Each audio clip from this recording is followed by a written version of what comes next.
13, with the star of Paramount Pictures, Alan Ladd, as Dan Holliday.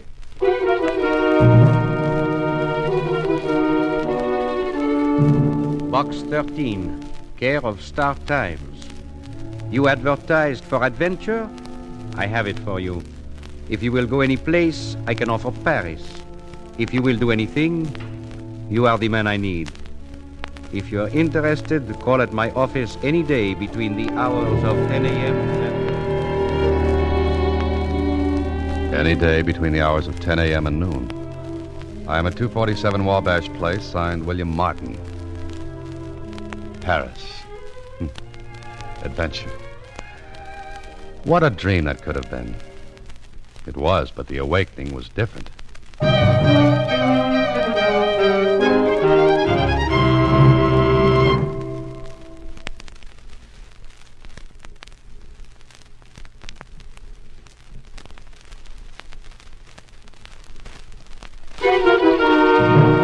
And now, back to Box 13 and Dan Holliday's newest adventure, Diamond in the Sky.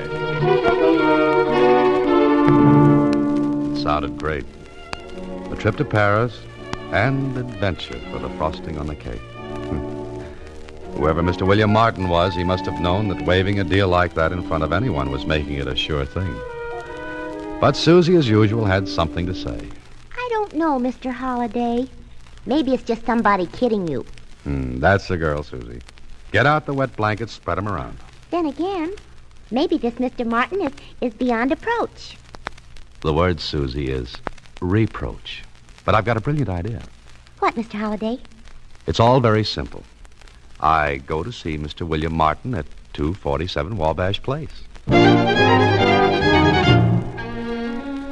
Wabash Place was one of those little streets filled with small businesses.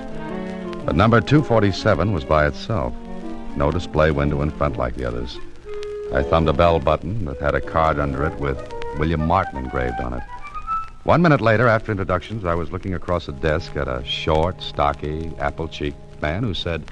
No one knows you have come here, Mr. Holliday?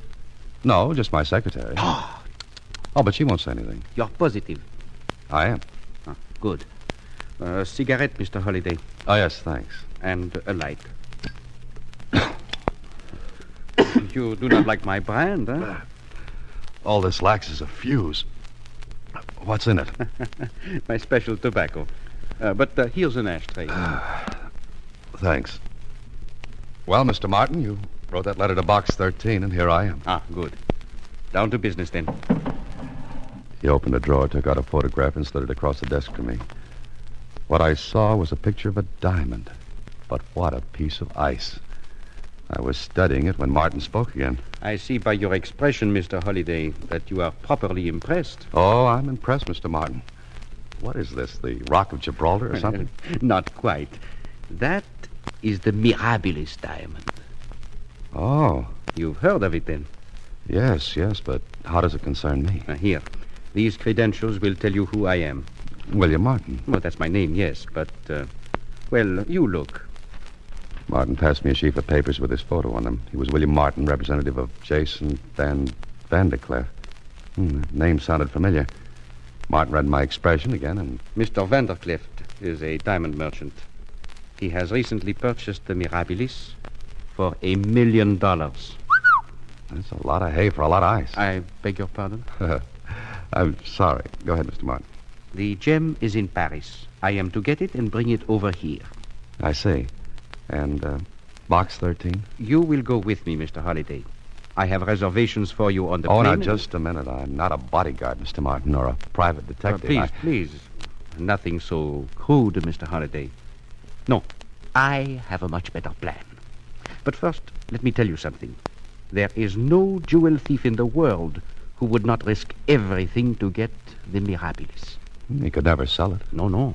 But it could be cut up, and any one of the smaller stones would more than repay the thief for their trouble. Yes, I guess you're right. Okay, where do I come in? Well, it is very simple. But like all simple things, it is brilliant. I thought of it. Congratulations. Thank you. Now, you will pick up the diamond in Paris. I will go on the same plane, but we shall be complete strangers to each other. do you begin to see Mr. Holliday? Sure. If anyone's wise that you're going over to get the stone, they'll follow you. Exactly. But I won't have it. You will. I shall stroll around Paris as a tourist. Anyone following me will be, shall we say, following a red mackerel? All right, let's say it. Oh, but there's only one thing wrong. Wrong? I did not think of something important? Yeah, that's right. Me. Suppose this plan doesn't fool anyone. Then I'm set up like a clay pigeon. You lose a Mirabilis, and I'm just another claim for the insurance company. Oh, no, alors, you have no worry. Well, maybe I worry easily, Mr. Martin, especially if I'm carrying $1 million worth of bait. Mr. Holliday, only you and I know of this. There can be no leak of information unless you tell someone. Oh, sure, I'll go around telling everyone that Dan Holliday's a setup. Here I am, fellas. Come and get me. That's right. And thieves would kill to get the diamond. They have already. Why, I can tell you the history of the stone. Calcutta, murder. London, murder. Vienna, 2 deaths. And Mr. Martin, skip the cook's tour of the morgue, will you? But you advertised for adventure, Mr. Holliday. You will go any place, do anything. Well? Touché. A little below the belt, but touché. And you've added one more to the population of Paris.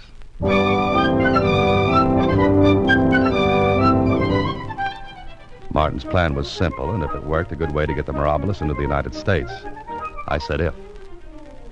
Hey, who invented that word? Well, it was 3 days later that I was ready to leave, passport okay, papers in order, and a phone call from Martin warning me not to recognize him when we were on the plane. I gave instructions to Susie and left for the airport. A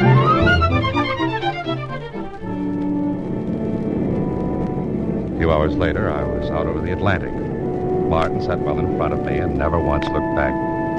So I played it his way and beyond a quick look paid no attention to him. Then, as I was settling down to watch the ocean go past underneath, Mr. Holliday? Mr. Dan Holliday? Yes, I'm Holliday. I'm Maureen Carson, your stewardess. Oh, how are you? Fine. And you? Wonderful, thank you. Good. Here's a letter for you. Letter? You're sure it's for me? Mr. Holliday, seat 19, flight 12. Check all the way through on that. All right, thanks, Miss Carson. You're welcome, sir. Oh, Miss Carson. Is there something you want? Well, just an answer to a question. Who gave you this? Why, no one. It was among last-minute letters and packages and gifts for our passengers. Oh, I see. Well, thanks again, Miss Carson. Not at all, Mr. Holliday. The letter was from Martin, brief and to the point. I was to go to an address in Paris and stay there until he called. Well, Mr. Martin was playing them close to his vest. Maybe he didn't trust me. And who could blame him? With $1 million worth of diamond for an ante, he wasn't dealing all the cards at once. Well, all I had to do was wait until morning in Paris.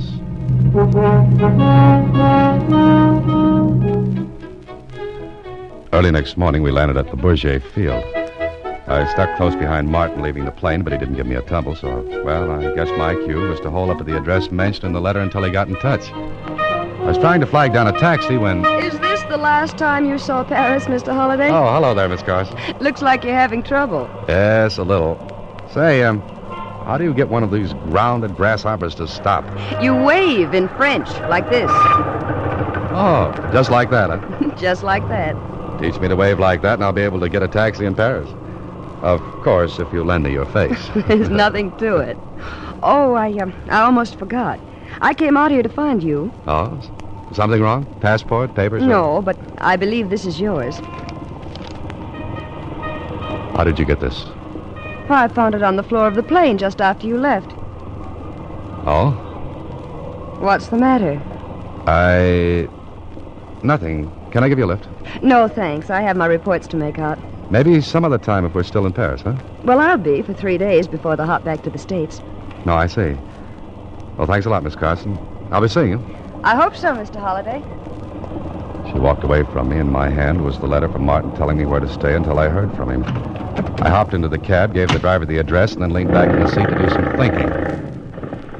The letter was in my inside coat pocket. Pretty hard for anything to fall out of there.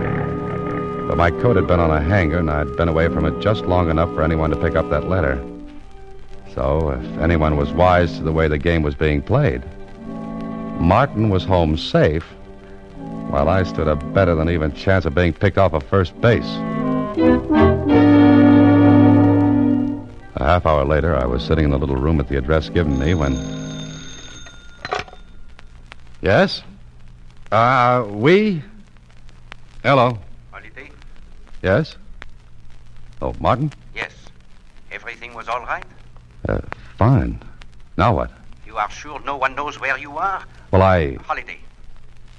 All right, no one knows. Now what? Here is an address. Go to it. There you will pick up the package. Okay. Now, don't write this down. Remember it. Do you All right. hear? All right, I can remember it. 45 Rue de la Guerre. 45... No. Do not repeat it there. Just remember it. All right. Please, Mr. Holliday, you understand my concern. Look, my neck's out of yard, too, Martin. Of course. Now listen. There is a Monsieur Corray. Ask for him. Identify yourself with these words.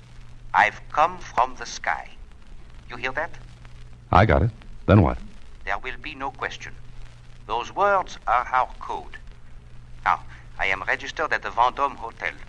Leave the package for me at the desk. Just like that, I leave a package I know worth... what I am doing. Now, that is all. The rest is up to you, Mr. Holliday. Okay. And, Mr. Holliday. Yes, what now? For your sake, I sincerely hope nothing goes wrong.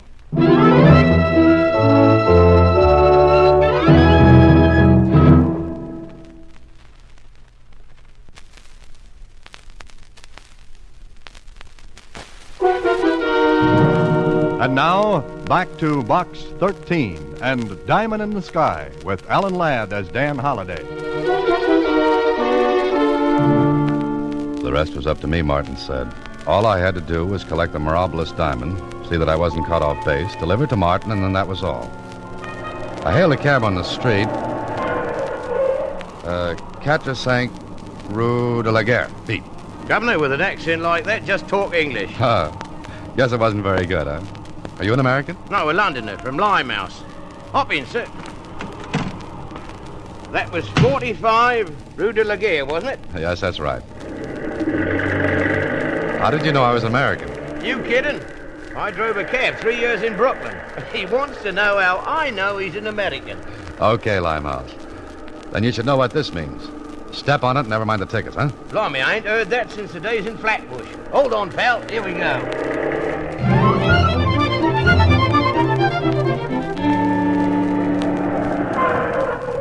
You're here, Governor. Want me to wait? Yeah, and keep that motor hot. Hey, what's up? I don't know. Something hot? Just wait. Okay, Governor. I'll be here. I went into the house, asked for Monsieur Corray. Gave him the code words, I've come from the sky. And without a word, he went to the fireplace, lifted out a brick, and handed me a velvet case. Well, after all this, I had to take a look. Inside the case, well, the Mirabilis looked like a piece of something that would make any crook risk his neck. Or mine. I snapped the case shut. Corray said nothing, just watched me. Showed me out. All right, Limehouse. Vendôme Hotel and on the way. Don't bother to fly low. I don't know what this is all about, sir. But when you went in that house, that car pulled up back of us and stopped. Huh? And they kept their motor hot, too. Limehouse was right. It looked as though somebody had talked, but not me, and certainly not Martin. We pulled away, the big car tailed after us. Limehouse turned his head to talk to me. They're tailing us, all right. Can you get away? With this act, the 3 cylinders still working and got asthma. You gotta make it. What did you do? Pinch the crown jewels? You're warm. Step on it and do your best, will you? Did you pull a heist? No. Okay, you've got an honest face. All right, Governor. There's nothing keeping this act together but termites holding hands. But here we go. That big car in the back didn't lose an inch. Limehouse and I had to go through an empty stretch of road. So I told him I thought that's where the mugs in the big car would make their pitch, and... Yes, you're right, but I've got an idea. Well, I can use it. Listen, look down the street. See that turn to the right? Yeah? I'll get close to the curb as I can, and you get ready for a jump. Huh? Jump? Sure. I'll act like I'm going straight. But where I showed you, I'll turn fast to the right. You jump out, roll in a doorway or something. Well, what about you? I'll make a U-turn back out and pull the mugs down the street after me. You got it? Got it. Oh, here's your fare. Plus. Ain't had so much fun since Coney Island. Okay, pal. Try for the brass ring. Nah! Attaboy, Limehouse. It worked. I collected a few bruises, but I still had the diamond. Farther down the road, Limehouse stopped. He had to because the boys in the big car angled in front of his cab. I waited long enough to make sure Limehouse was going to keep his health. Then I doubled back and forth until I came out on a main street. There I took a bus. I felt like having lots of people around. I got to the Vendome Hotel, walked to the desk, and told the clerk I wanted to leave a package for Monsieur William Martin. Oh, brother, I got the surprise of my life when the clerk told me there was no Monsieur William Martin registered there. Well, I sat down to figure that one out. Then, just when I was about to give up, Holiday. No. Don't look at me. Martin, what the devil? Pretend that you are not speaking to me. Now, you have the stone? Yes, but I almost did that. What happened? It's a long story. You want to hear it now? No. We have not enough time. Look, I will put part of my newspaper on the sofa between us. Then, when no one is looking, put the diamond under the paper. Okay, then what? After a minute, I will pick up the newspaper and leave. Oh, and I hope this ice goes with you, Mr. Martin. It will. Don't worry. Well, that looked like it. All finished. I counted chickens that weren't there. A half hour later, I went to the room of my hotel. I just had the door open when...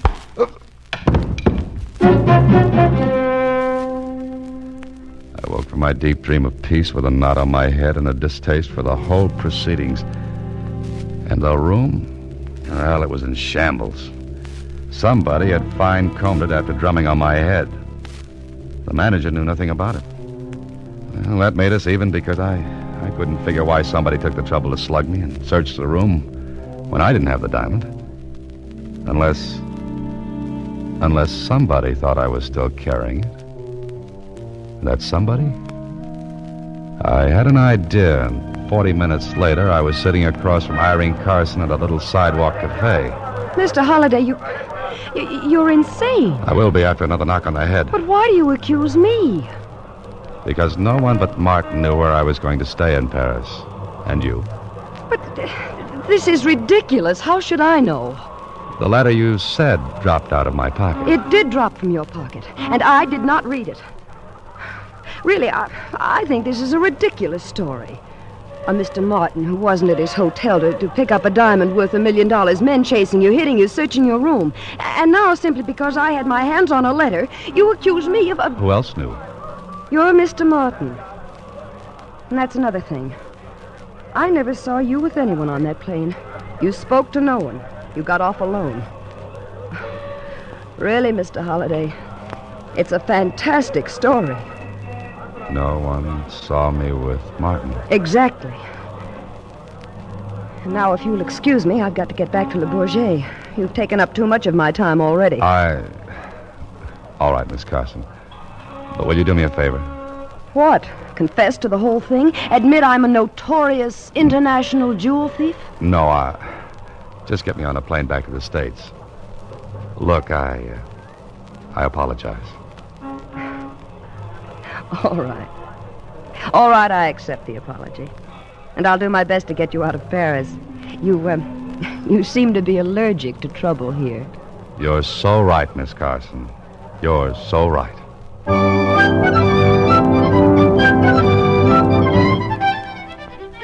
After that rigmarole in Paris, New York's LaGuardia Airport sure looked good to me.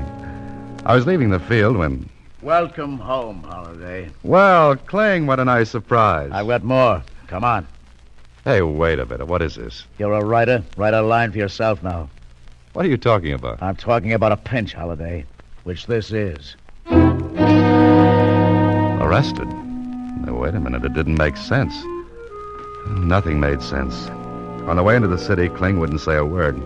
For every question I asked, he growled. But finally in his office... Where's the diamond, Holiday? Diamond? Mirabilis, schmirabilis. Where is it? I smuggled it in, Kling.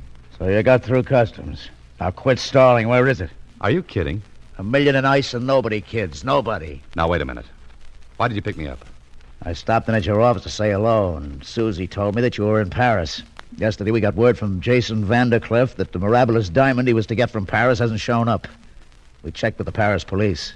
A guy named Corray... Describe me. Is that it? Yeah.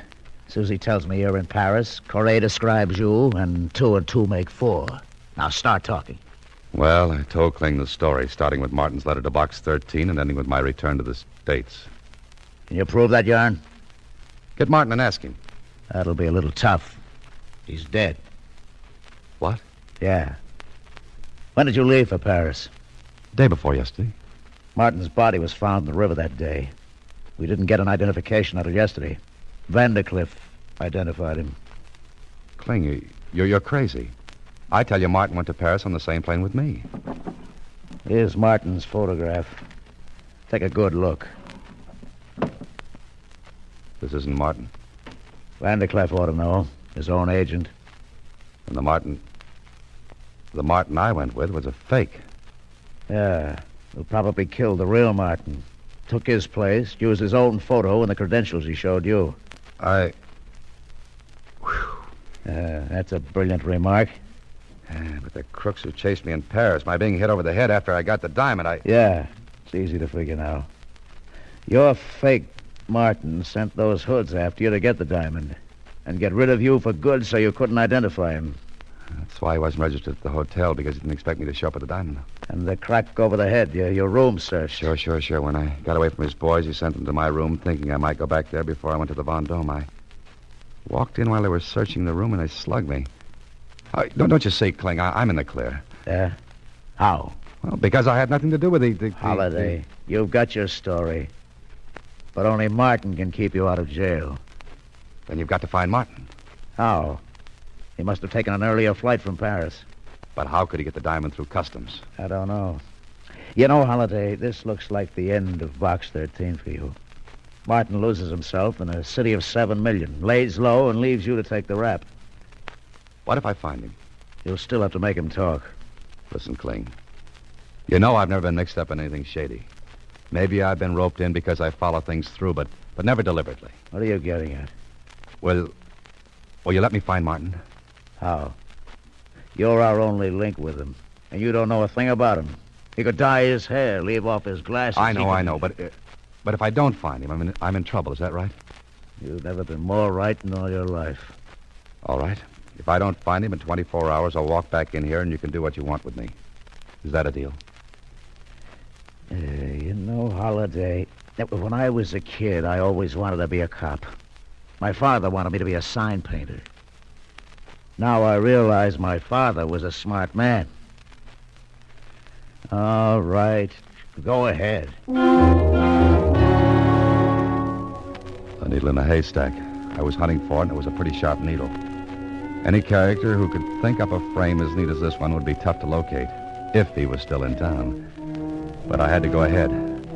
It took me 2 hours to remember something that would help me.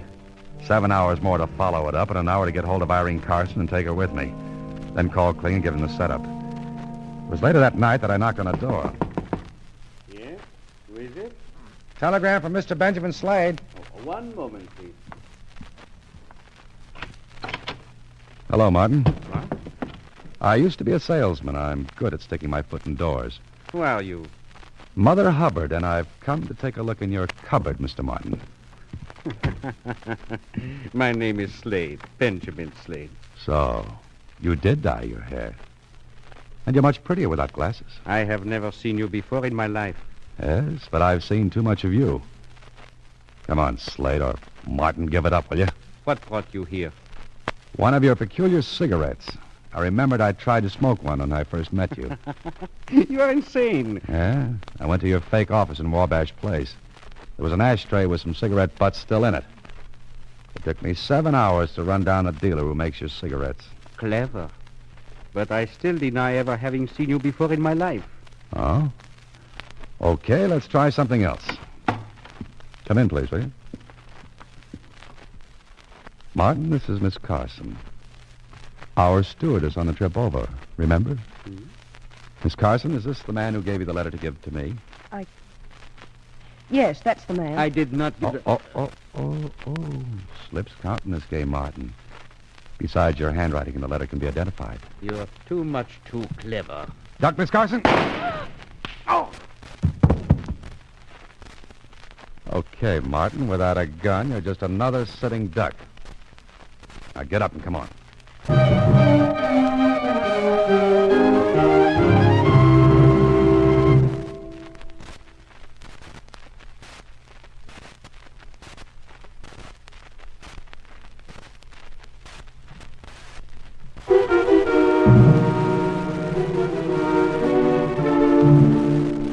But, Mr. Holliday, how did Mr. Martin get the diamond over here? He was too smart for that, Susie. He left it in Paris. Oh. He got out and planned to return later. The Paris police have found it. You know, he was pretty silly. Silly. Oh, how'd you figure that out, Susie? Well, $1 million?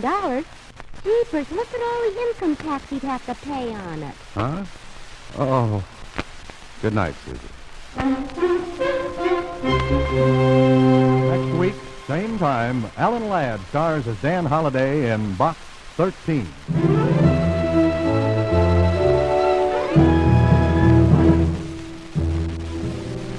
Box 13 is directed by Richard Sandbell, with an original story by Sarl Shore, adapted for radio by Russell Hughes. Original music is composed and conducted by Rudy Schrager. The part of Susie is played by Sylvia Picker and Lieutenant Kling by Edmund MacDonald. Production is supervised by Vern Carstensen. This is a Mayfair production from Hollywood.